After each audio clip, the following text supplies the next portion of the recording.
کہ کیا زمزم سے میت کو غسل دینا جائز ہے؟ دیکھیں، ادب ایسا نہیں ہے، ادب کے خلاف ہے کہ آپ یہ پانی، پاکیزہ پانی جنابت اتارنے کے اندر استعمال کریں، کیونکہ جب انسان فوت ہوتا ہے تو فوراً اس پہ جنابت طاری ہو جاتی ہے، اس پہ غسل گویا کہ واجب ہو گیا۔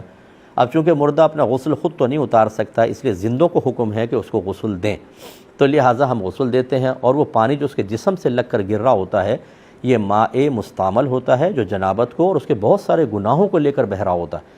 تو آب زمزم جیسا مقدس پانی ایسے کے لیے استعمال کرنا مناسب نہیں ہے، اس لیے وضو بھی منع کیا جاتا ہے کہ اس سے نہ کریں، آپ عام پانی سے کریں۔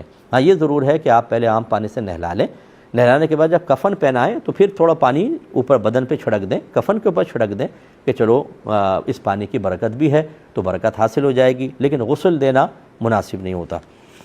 ایک ضمناً بات آ گئی، لیکن میں سمجھانا چاہ رہا ہوں کہ ہماری بہنیں جو ہیں یہ اکثر جادو ٹونے آسیب کے چکروں میں زیادہ رہتی ہیں۔ انہیں اگر چھینک بھی آ جائے گی نا تو بولیں گی ذرا مفتی صاحب چیک کیجئے گا، چھینکیں زیادہ آ رہی ہیں، پھپھو نے کچھ کروا تو نہیں دیا ہے۔ اگر شوہر تھوڑا سا بھی چڑچڑا ہو جائے گا تو اپنا قصور نہیں دیکھیں گی کہ میں نے اس کا دماغ پلپلا کر دیا، چی چی چی چی چی کر کے، وہ فوراً فون کر کے کہیں گے مفتی صاحب ذرا دیکھیے گا میرے شوہر پتہ نہیں کیوں آج چڑچڑے ہو رہے، ذرا چیک کریں کسی نے کچھ کروا تو نہیں دیا ہے۔ تو ایسی میں اپنی بہنوں کے لیے گزارش کرتا ہوں کہ جو بات میرے آقا صلی اللہ علیہ وسلم ارشاد فرما دیں اس میں شک و شبے کی کیا گنجائش ہے، تو ان چیزوں کو بنیاد بنائیے تو انشاءاللہ وساوس سے آزاد ہوں گے۔ مثال کے طور پہ حضرت ابن مسعود رضی اللہ تعالیٰ عنہ کہتے ہیں کہ نبی کریم صلی اللہ علیہ وسلم نے ارشاد فرمایا کہ جو شخص رات کو سورہ بقرہ کی آخری 2 آیات پڑھ لیا کرے گا، لمبا وظیفہ تو نہیں ہے نا، صرف آخری 2 آیات سرکار فرماتے ہیں پڑھ لیا کرے گا، وہ اس کو کافی ہو جائیں گی۔ کس سے کافی ہو جائیں گی؟ شارحین یہ فرماتے ہیں صحابہ کرام کے اقوال اور افعال اور ان کی تعلیمات کے روشنی میں کہ اللہ تعالیٰ اس کو مصائب اور آلام سے بچائے گا، ناگہانی آفات سے بچائے گا، اور شیطانی اثرات سے محفوظ کر دے گا۔ یہ جو بعض اوقات عاملین کہتے ہیں نا کہ آپ پہ اثرات ہیں، اثرات کا مطلب ہوتا ہے جنات۔ ایک کافر جنات ہوتے ہیں جو مسلمان کو تنگ کرتے ہیں، اس کو یہ اپنے ٹرم میں یوں یوز کرتے ہیں کہ یہ آپ پر عمل اور اثرات ہیں۔ عمل سے مراد کے لیے جادو ٹونا تعویذات ہوتے ہیں، اور اثرات سے مراد جنات کی مداخلت بیجا کی طرف اشارہ ہوتا ہے۔ میرے آقا صلی اللہ علیہ وسلم نے واضح فرما دیا، تو یہ بہنیں اپنے پلے میں باندھ لیں کہ روزانہ رات کو سونے سے پہلے اگر سورہ بقرہ کی آخری 2 آیات پڑھ لیں گی، انشاءاللہ نہ کوئی تعویذ اثر کرے گا کہ تمام مصائب و آلام سے محفوظ، اور نہ شیطانی اثرات آپ کے اوپر مسلط ہوں گے۔ انشاءاللہ اللہ تعالیٰ اس قسم کے اثرات کو بھی دور فرما دے۔ تو میں نہ جادو ٹونے کا انکار کرتا ہوں، نہ جنات کی طرف سے مسلط کیے جانے کے جواب میں مضر اثرات کے آپ تک پہنچنے کا منکر ہوں، یہ ہوتا ہے، اس کا انکار نہیں ہے۔ لیکن جب میرے آقا صلی اللہ علیہ وسلم کوئی علاج بیان فرما دیں، اور پھر ایک مومن کامل جو نبی کریم سے محبت اور عشق کا دعویٰ کرے، آپ کی غلامی کا دعویٰ کرے، اور وہ یہ کہے زبان سے نہیں لیکن اس کا دل یہ کہے کہ یار مجھے اس بات پہ اتنا کامل یقین نہیں آ رہا، میں کسی عامل کے پاس چلتا ہوں، تو پھر اس کو اپنے دل کا علاج کروانا چاہیے۔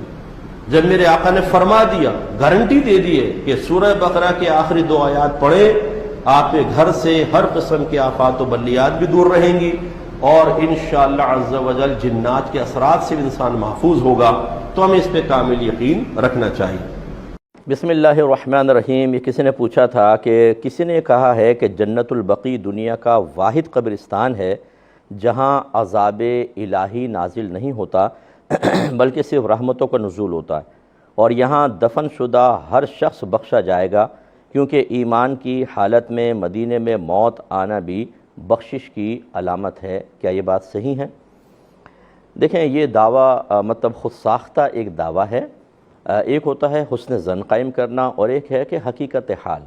حقیقت حال تو یہ ہے کہ جنت البقیع کے اندر نبی کریم صلی اللہ علیہ وسلم کے زمانہ اقدس کے منافقین بھی دفن کیے گئے ہیں، اور وہ منافق تھے جو منافقین اعتقادیہ تھے، کہ جو نبی کریم کو دل سے نبی تسلیم نہیں کرتے تھے، اور وہ مطلب صرف ظاہری طور پہ کلمہ پڑھتے تھے، تو کیا ان کے اوپر رحمتیں نازل ہوں گی؟ لازم بات ہے کہ ان کو تو عذابات قبر ہوں گے۔ تو اس لیے یہ کہنا کہ جنت البقیع میں جو بھی مدفون ہوگا اس پہ عذاب الہی نازل نہیں ہوگا، وہ کیوں؟ دوسری بات ہے کہ کیوں نہیں ہوگا؟ اگر وہ کہتے ہیں کہ اس میں صحابہ کرام مدفون ہیں تو پھر اس کی تخصیص کیا، جنت المعلا کے بارے میں آپ نے کیوں نہیں کہا کہ مکہ کے اندر جو جنت المعلا ہے اس میں بی بی خدیجہ الکبریٰ رضی اللہ تعالی عنہا جو سب امت کی والدہ ہیں وہ مدفون ہیں، تو وہاں پر پھر یہ حکم کیوں نہیں لگایا آپ نے؟ واحد اس کو کیوں کہا؟ اور اب بھی بہت سے ایسے ہوں گے جو منافقین، جو بد مذہب قسم کے لوگ اگر وہاں مدفون ہو جاتے ہیں، جیسے جس کا وہاں انتقال ہوتا ہے، جنازہ پڑھایا وہیں دفن کر دیا، تو کیا آپ یہ گمان کرتے ہیں کہ اس کے بارے میں بھی ایسا ہی ہوگا؟ تو اس لیے اس قسم کے یہ حسن ظن تو ہے آپ کا کہ بھئی وہ مبارک قبرستان ہے، لیکن جو شخص بد اعتقادی میں مبتلا ہے یا بالکل ہی مرتد ہو گیا یا دیگر معاملات، اس کے لیے وہاں کیوں عذاب قبر نہیں ہوگا، یہ مسئلہ ہے۔ ہاں بعض اہل کشف پر یہ ظاہر ہوا کہ انہوں نے دیکھا کہ اگر وہاں کوئی منافق وغیرہ دفنا دیا گیا تو اس کی قبر کو منتقل کر دیا جاتا ہے کہیں اور، لیکن یہ اہل کشف کا کشف ہے جو شرعی طور پر حجت نہیں ہوتا۔ باقی یہ ضرور ہے کہ نبی کریم صلی اللہ علیہ وسلم نے ارشاد فرمایا کہ جس سے ہو سکے وہ مدینے میں مرے، کیونکہ جو مدینے میں فوت ہوگا میں بروز قیامت اس کی شفاعت کروں گا۔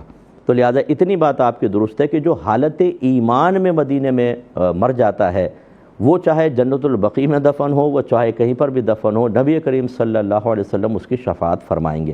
تو خلاصہ کلام یہ ہوا کہ اس طرح کا دعویٰ بغیر کسی شرعی دلیل کے کرنا مناسب نہیں۔ عقلی دلائل میں نے آپ کی خدمت میں ذکر کی ہے۔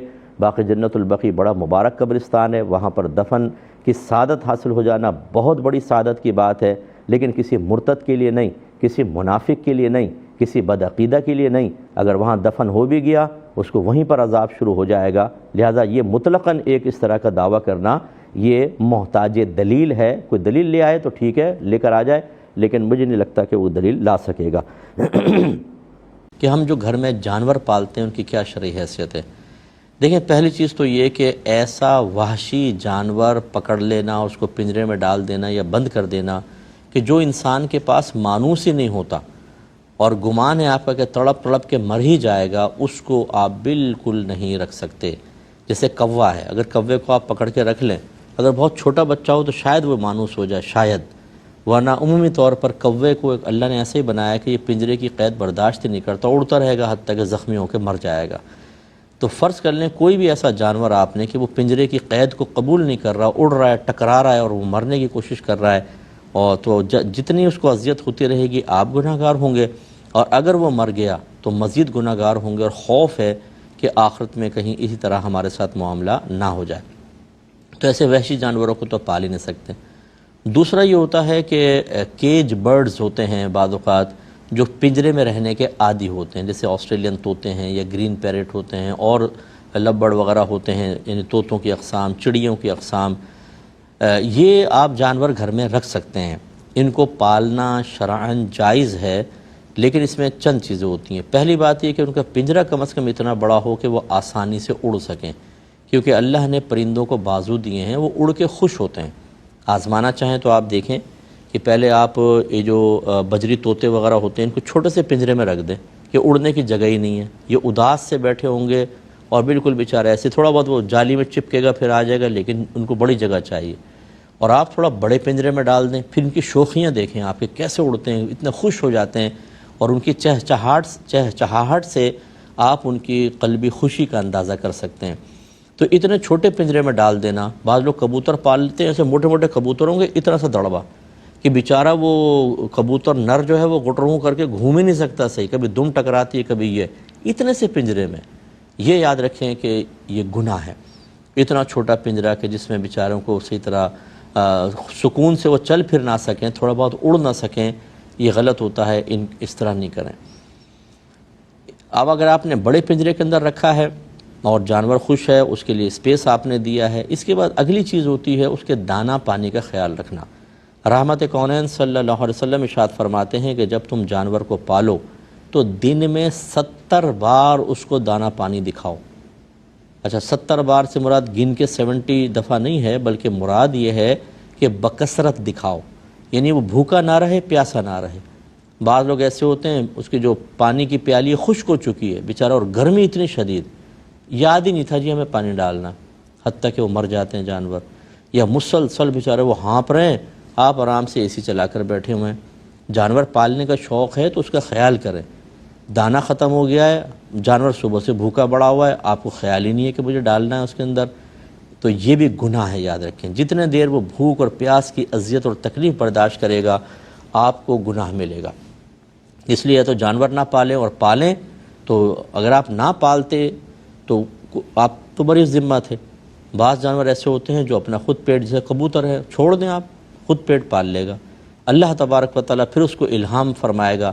جب آپ کسی کو کچھ نہیں ڈالتے تو یاد رکھیں رزق کی ذمہ داری تو اللہ تعالیٰ کی ہے۔ وَمَا مِن دَابَّةٍ فِي الْأَرْضِ إِلَّا عَلَى اللَّهِ رِزْقُهَا، زمین پہ چلنے والا کوئی جاندار ایسا نہیں جس کا رزق اللہ کے ذمہ کرم پر نہ ہو۔